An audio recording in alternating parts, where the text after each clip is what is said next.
গরমকালে বিয়ে মানে সমস্যা ছাড়া আর কিছুই না।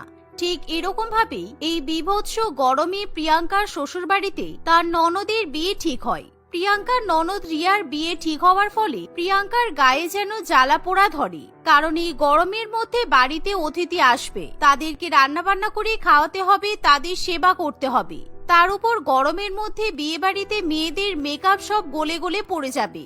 সুতরাং এই সমস্ত কিছু প্রিয়াঙ্কার কাছে ঝামেলা ছাড়া আর কিছুই না। আর যেদিন সাবিত্রী দেবী তার ছেলে প্রীতমকে নিয়ে রিয়াকে দেখতে আসে, এই গরমকালের মধ্যেই আমরা বিয়ের একটা ভালো সময় পেয়েছি, সুতরাং ভালো করে আয়োজন করতে হবে। আমি আমার ছেলের বিয়েতে কোনো রকম কোনো খামতি রাখতে চাই না।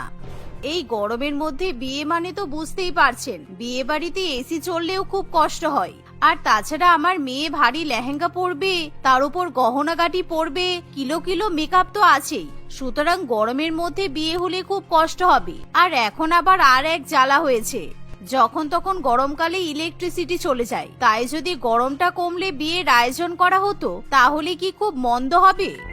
মেয়ের মায়ের মুখে এরকম কথা শুনি ছেলের মা অতিরিক্ত পরিমাণে রাগ দেখায়, কারণ সে গরমকালে প্রীতমের সঙ্গে রিয়ার বিয়ে দিতে চায়।